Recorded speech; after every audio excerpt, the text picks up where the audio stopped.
Sa diary number 819.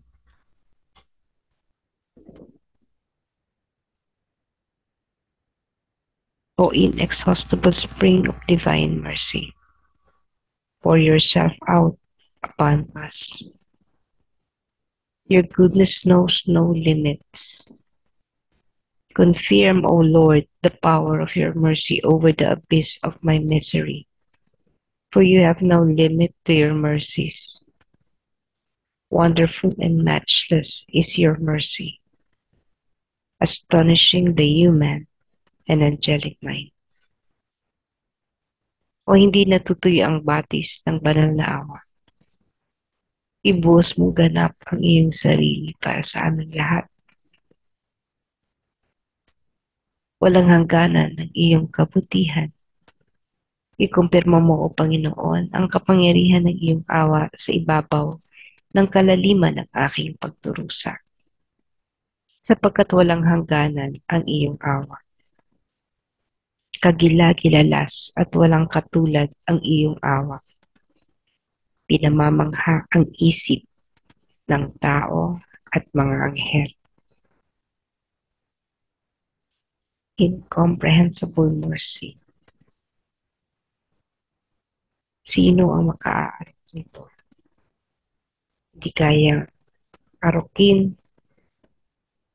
ng kahit sino mong tao o kahit ng mga anghel. The angels have a higher level of intelligence than humans. Yet, even the angels would never be able to comprehend how great this mercy of God is. Bakit kailangan ng awa ng tao? Kailangan natin ng awa sapagkat palagi tayong nalulugmok sa kasalanan. Palagi tayo nagkakamali. Araw-araw, kahit mamumpisal tayo ng mamumpisal, araw-araw, mangyayari pa yung magkamali tayo. Hindi natin maiwasan. At dahil araw-araw tayo nagkakamali, pinadudumi natin ang ating sarili, ang ating buong pagkatao. At katulad ng ating katawan na palagi naturumihan, kailangan natin ng tubig na siyang maglilinis sa ating pisikal na katawan.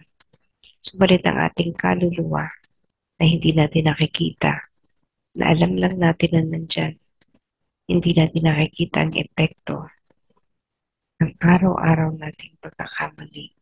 So we have all the eternity to make amends, magwasto ng mga pagkakamali. Subalit, sa buong panahon din na tayo magkakamali at magkakamali, kailangan natin ang awa ng Diyos. Kailangan lagi natin ang kapatawaran mula sa ating mga kasalanan. Subalit ang pinapatawad lamang ay ang ating mga kasalanan. Mananatili ang anuman ang kinakailangan upang magkaroon ng balanse ang ating sarili. Nasaan ang awa ng Panginoon kung kailangan pa nating magpusa, kung kailangan pa nating dumaan sa mga pagsubok at pagwawasto. Nasaan ang awa ng Diyos kapag tayo hirap na? Nasaan ang awa ng Diyos kapag tayo ginugupo ng mga pagdurusa na ating nararanasan? At marami sa atin ay magtatanong, bakit nangyayari mga bagay na ito sa akin?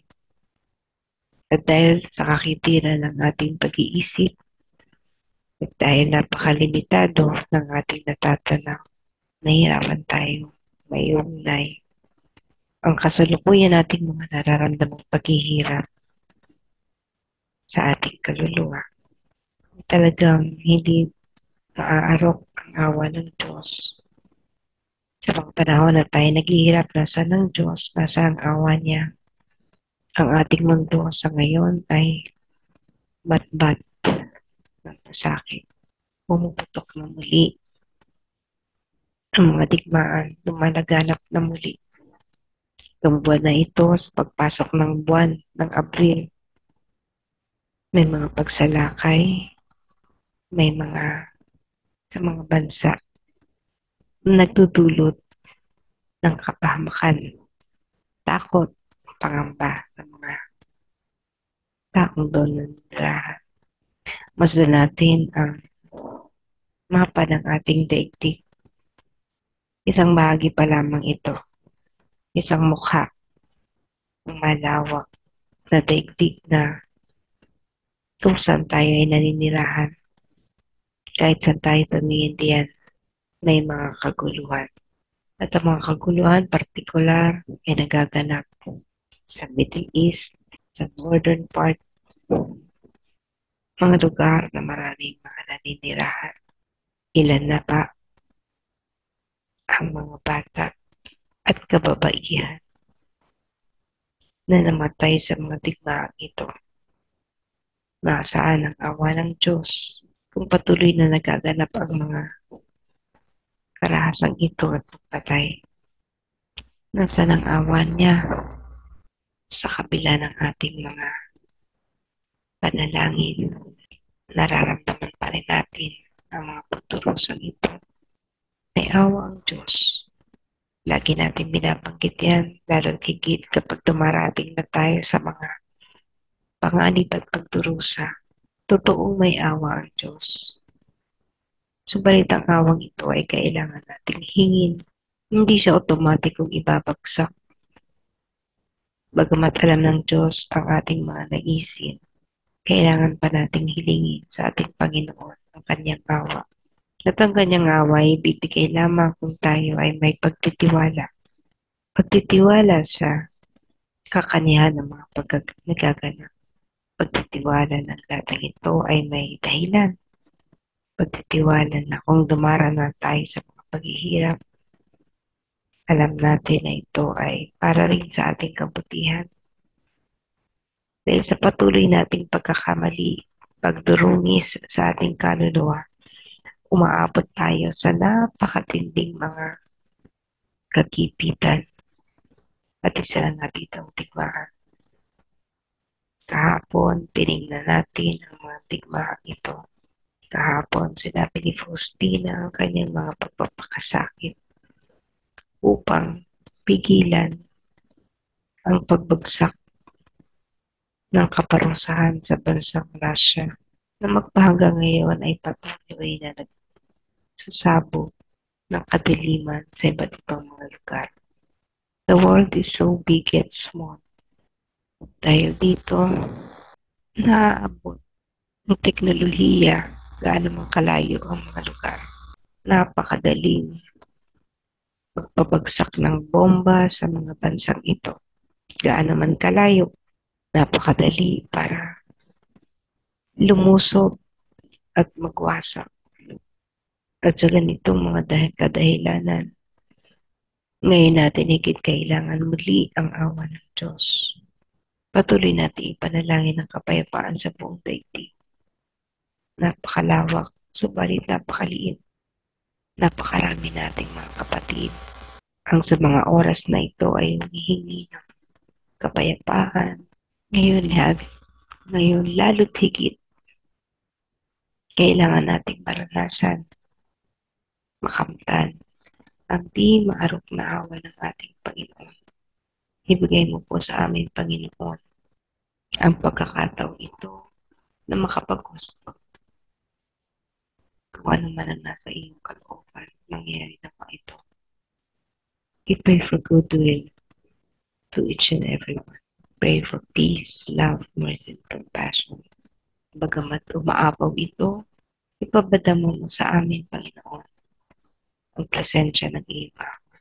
Iligtas mo kami sa lahat ng kapahamakang ito. Gawin mo kaming instrumento ng kapayapaan. Malayo man ito sa amin, subalit alam namin na bawat isa sa amin ay epektado ng mga nagaganap na ito. Because we are one. Iisa ang ating pinagmulan, iisa ang ating patutunguhan, iisa ang ating daigdig. And we pray that all this violence be contained at hindi na po lumagana.